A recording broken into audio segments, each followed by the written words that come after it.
Welcome to Talk About Topeka. I'm Chris Schultz. Tonight, we're continuing our hard-hitting coverage of local government. Well, it's not groundbreaking coverage by any means, because in this studio, well, I'd probably fall through the floor and really make a splash, Topeka. So, we've rounded up more candidates for the city council elections coming up on April 2nd. Did I mention the elections were being held on April 2nd? Put it in your calendars. Anyway, Council District 2 is up for grabs, since the current councilman, TJ Brown, didn't make it through the primary, which I'll get to that later. We were going to have John Campos on the show. He's running for council in District 2. We had an original date set with him, and then we had a conflict. We had it worked out, and he had to cancel at the last minute. So we were not able to work out an interview before the show went into production. But that doesn't stop us from wishing him and all the candidates the best of luck. His opponent, Martine Munoz, was able to make the show. Both candidates for District 2 are local business owners, and they're both committed to their current campaign strategy of going door-to-door for face-to-face conversations. Campaigning for District 9, we have the reigning champ Richard Harmon and his challenger Seth Brackman. And once again, for the sake of impartiality, I will wish all of our guests the exact same amount of luck. If I wished one of them the best of luck, it might count as an endorsement, and well, we're not doing that. This episode is sponsored by the WIBW channels and The Break Room, downtown's best spot for hot breakfast, lunch, and the gourmet cabaret dinner theater. Now, let's get ready to, rumble. I mean that in the civilest of ways.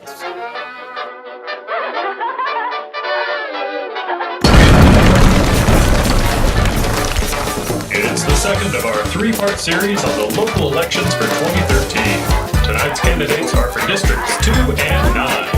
And it all starts right now. But first, I couldn't let the local primary situation pass without comment, which will now be indicated by these warning strips which we've had installed. So, all 6 counties that reported voter turnout said it was less than 10%, mostly less than 5%. Now, I'm not about to jump on our eligible voters for going out in the dangerous weather, which caused Shawnee County Election Commissioner Andrew Howell to issue a late order to close all but one of the city's 70 polling locations, but otherwise carry out voting as planned. I'm no mathematician, but that's like a 700% reduction in polling places. I realize it might be like a catch-22 having low historical turnout for local primaries, so we diminish their availability. It's a vicious cycle. But here's the thing. State government was open with a 2-hour delay, while the polls all but closed entirely for the weather. WIBW has a handy online list of weather cancellations, and in my opinion, the primary should have been either moved back a day or proceed with business as usual. There's one more thing, and I know this might sound like spoiled pie-in-the-sky wishery, but Kansas has historically been one of the biggest proponents of states' rights, on everything from slavery to gun control. So surely we can spend a few years putting the necessary laws and technology in place to let me cast my votes from this. More people than ever are sending in advance ballots, and in some counties, they even outnumbered the amount of in-person ballots. Convenience is the key to participation. Okay, call off the red alert. Thank you, and let's get on with our guests. Well, joining me today is Topeka City Councilman from District 9, Mr. Richard Harmon. How you doing? Fine. Nice to see you, Chris. Thank you so much for joining us for our election special here. We have our questions. I'm going to go ahead and dive right on into them. Great. The first question that we asked you guys was, the primary election saw one of the weakest voter turnouts in the history of Topeka's municipal elections. Aside from the storm preparations in this instance, Topeka's municipal elections have seen historically low voter turnouts. What do you think we can do to increase interest in local politics to engage more voters? You're exactly right. The local elections typically draw the lowest voter turnout of any elections. I think the best way to increase voter participation is to move the local elections to November. So the voters have one slate of candidates, both statewide and local. I think there's voter fatigue. After the voters go through the fall elections, beginning with the primaries in August and ending with the general election in November, I think they're fatigued and don't want to be bothered with campaigns and candidates and voting again in 3 to 4 months. So I really think that if we could move the city elections to November, I think you get a much higher turnout. I do think along that line, though, the city election should remain nonpartisan. Okay, very good. And what characteristics do you possess that make you feel that you're qualified to lead on the city council? I'm a lifelong Topekan. I was born and raised here, spent all my life here, attended Topeka Public Schools. I attended Washburn University for both degrees. I earned my living here. My practice is here in Topeka. I have family members who live here. I'm very deeply connected with this community. I know what some of our struggles have been as a city. I know what some of our triumphs have been as a city. I've lived in my district for 17 years.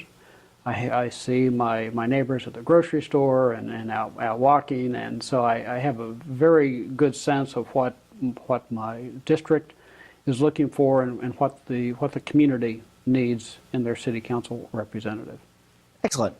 And what are your top 2 priorities for our city government? There are many, but probably the top 2, the first one has to be having healthy and vibrant neighborhoods. A city can only be as healthy and as vibrant as its weakest neighborhood. We have to have neighborhoods that are safe, that have good relationships with the community police officers. We have to have good fire protection in our neighborhoods. We have to have good streets. We have to have good sidewalks and curbs and gutters. We need to make sure that we do not have red water in any of our neighborhoods. So the first emphasis has to be on having strong, vibrant, and healthy neighborhoods. If we do that, then everything else will take care of itself. The second priority has got to be to hold down the mill levy as low as possible. We have to pay for these services, but the mill levy, we have to constantly keep our eye on it to try to keep it as low as possible. Okay, excellent. And if you're elected or re-elected and everything goes your way, what kind of Topeka could we envision 10 years from now? Following up on what I said earlier, I would like to see every neighborhood in this city to be thriving and vibrant. Right now we have too many neighborhoods that are struggling, and in my perfect world, every neighborhood in Topeka would be healthy, vibrant, and growing.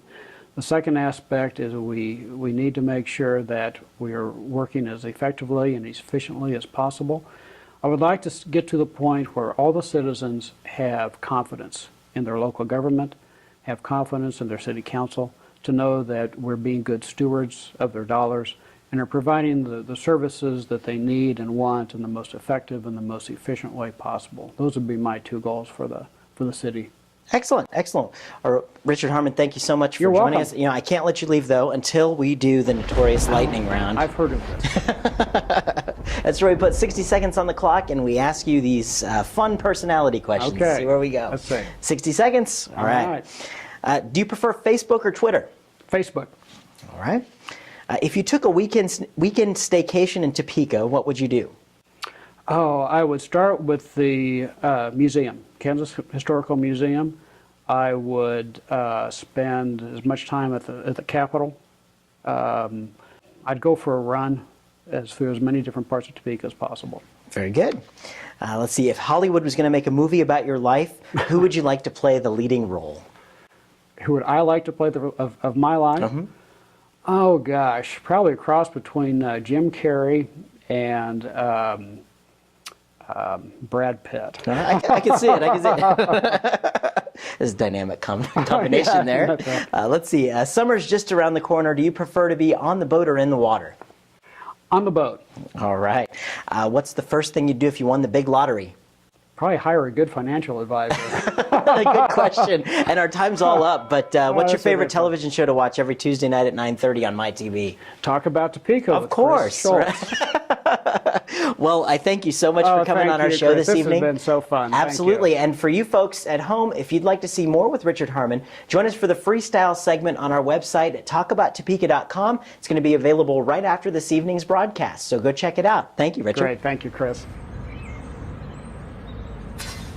Well, I am sitting with Topeka City Council District 9 candidate Seth Brackman. How you doing, Seth? Very good. How about yourself? I'm very well, thank you. And thanks for joining us on the show. No, thank you for inviting me. You betcha, you betcha. We'll get right into our questions here. Right. The first question that we have for you is, the primary election saw one of the weakest voter turnouts in the history of Topeka's municipal elections. Aside from the storm preparations in this instance, Topeka's municipal elections have seen historically low voter turnouts. What do you think we can do to increase interest in local politics to engage more voters? Well, first, I believe we need to identify the problem. And I believe the problem as of right now is that people have lost faith in the system, in the government, and in those who represent them. And I think to change that, one, we need some representatives in there who actually are putting forth the ideas of their constituents and push those ideas, whether they're win or lose. I also believe with the city, in regard to the city turnout, we also need to focus on education. I remember growing up, we always talk about the big ones, legislature, the president, but we never talk about the local community, and the local community is the actual one who has the most impact on our lives.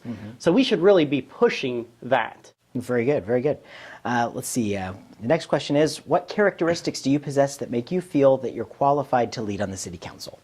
Well, I've grown up in leadership positions my entire life, whether it be in sports or Boy Scouts of America. I've participated in multiple organizations throughout high school, in the community, in college, in law school. And right now, I believe I also bring some small practice experience as well. I worked for both the state as a prosecutor. I worked as in private practice with Cook and Fisher. I was an associate attorney there. And I really learned the small business aspect and how much work people actually have to put in to have a successful small business practice. And I believe I can bring that experience to the City Council. Excellent. Okay, our next question for you is, what are your top 2 priorities for our city government? That's easy. Number 1, public safety. I believe that the current City Council has not been doing their job. Our TPD is undermanned, understaffed, underfunded. We keep asking more of them, yet we're not giving them the funds to do it. TPD vehicles are falling apart. They're being very creative right now to come up with their own funding to buy at least a portion of a new fleet. That's not their job. That's our job. The fire department, we have a new station going on up at Fairlawn and 6th, which is actually my district. Right now they're talking about borrowing from one of the other station houses, both an engine and a crew. We need to be providing a new engine and a new crew. Otherwise, we're just thinning out our fire department. We keep expanding the city limits and expecting them to cover more ground with less resources. Number 2 is infrastructure. Infrastructure has been falling apart. I think we can all attest to that. We haven't had a comprehensive plan in 40 years. We need to develop a comprehensive plan. And as you can see, we've had record water main breaks the last 2 years. The streets are atrocious. We need to be doing things right the first time. We need to get back to the basics, which is when we put in a new road on Wanamaker, on 10th, on Gage, you fix the water main underneath it initially. We have a lot of waste in the city, and that is doing things wrong the first time, not going far enough the first time, and we end up spending more money on overtime and on material to fix our problems that we should not have to be worrying about if we did it right the first time. Excellent. Okay, and if you're elected and everything goes your way, what kind of Topeka could we envision 10 years from now? I hope and I pray that the city of Topeka in 10 years will be more transparent, will be accountable, will have a strong infrastructure. I believe a strong infrastructure is a cornerstone to every community. That's what's going to attract a new business. I bought a house. When I looked at houses, I checked to see if that water line from the house to the main line was replaced or if it was still the old clay. Because I knew if it was the old clay, I'd be investing another $8,000 in it. If you have a strong infrastructure, the community can say, hey, we support you. Right now, with downtown Topeka, part of their infrastructure plan, as far as I know, isn't even covering fixing the current issues that our downtown businesses have with sewage backup that they've had for years and years and years. So I believe a strong infrastructure will be the basis to building a very strong community. And with a comprehensive plan, we'll be able to accomplish that. Okay, very good. Seth, thank you so much for joining us. Thank you. Unfortunately, I can't let you go until we do the notorious lightning round here. So we're putting 60 seconds on the clock. We're going to ask you these questions, and we'll see where it goes. All Okay. right. First question. We're ready to go with the clock. Good. Do you prefer Facebook or Twitter? Facebook. All right. If you took a weekend staycation in Topeka, what would you do? I always wanted to try one of the bed and baths, the local, just get out of the house, have someone make us, my wife and I, dinner, get away from our 2 kids, and just enjoy a night out on the town ourselves. Love going to the movies too. All right. If Hollywood was going to make a movie about your life, who would you like to play your part? I am a fan of Kevin Costner. I don't think he looks anything like me. A lot of people may not like him, but I just like the guy. And he's a good person outside of the Hollywood aspect, too. There you go. All right. And summer's just around the corner. Do you prefer to be on the boat or in the water? In the water. I grew up in the water. I swam my entire life. I was on the swim team. I was a lifeguard. That's what I do. All right. And our final question, what's your favorite television show to watch every Tuesday night at 9:30 on my TV? Talk about Topeka. Of course. Seth, thank you so much for joining us. If you folks are interested in finding out more about Seth Brackman, go to talkabouttopeka.com for our freestyle segment. It'll be up and ready to go as soon as this episode is over. Thank you so much, Seth. Thank you. You bet.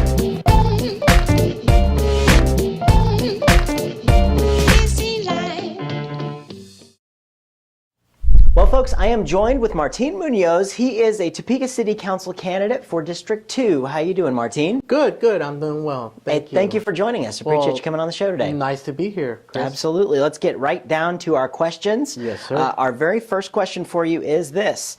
The primary election saw one of the weakest voter turnouts in the history of Topeka's municipal elections.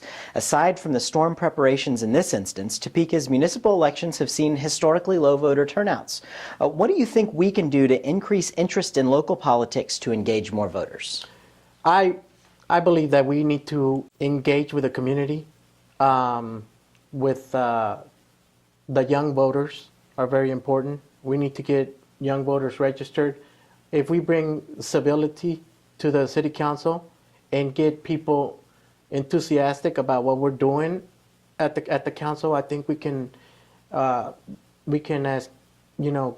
more people to get involved. As long as they see positive things going on, I think that we can raise those numbers. Excellent. All right. Our next question is, what characteristics do you possess that make you feel that you're qualified to lead on the city council? Well, I believe as a small business owner, I have the skills that I have learned through my 18 years at my restaurant. That some of that will be used as in the city council, as I know how to run a budget. Do scheduling, vendors. Basically, the city's the same way. Mm-hmm. You got to have a budget, and you got to know how to distribute the budget in the best way possible, and with the same kind of service. Mm-hmm. And I believe that the restaurant has helped me to get that knowledge. So, I don't come with any political baggage. Mm-hmm. So I'm not a politician. I'm a simple guy that wants to serve his community, and I think that right there is something that people can respect that. Absolutely. All right. Our next question for you is, what are your top 2 priorities for our city government? It would be public safety. I think that talking to the people of District 2, that's the number one issue coming up over and over and over again. Property crimes, vandalism, scrap metal thefts, air conditioning units, rooftop air conditioning units being stolen. I want that to be the number one priority for my district. Let's try to bring down the crime, and also to infrastructure. There's a lot of streets in our district that don't have sidewalks or don't have gutters. We need to see how we can come about to get more infrastructure repair in our district, and that would be the number two priority for me. Excellent. All right, and our final question for you is, if you're elected and everything goes your way, what kind of Topeka could we envision 10 years from now? I envision a business-friendly city that has attracted thousands of young professionals to come work and live in this city. I believe that with the people that are in the city council now, and hopefully if I'm elected, that we can get going in the right direction and work together like a unit and not have the divisions that have plagued the city council for years. I'm a team player. I work with everybody. I deal with customers every day at my restaurant. I know how to deal with issues regarding service and different things, and I think that would be beneficial for the city. Excellent, excellent. Oh, Martine, thank you so much for joining us, but I can't let you go until we do the notorious lightning round here. Okay. We're going to put the 60 seconds on the clock and see where we end up. Okay. All right, and go. Do you prefer Facebook or Twitter? Facebook. All right. If you took a weekend staycation in Topeka, what would you do? I'd go to the Holidome. All right. If Hollywood was going to make a movie about your life, who would you like to play your part? Wow.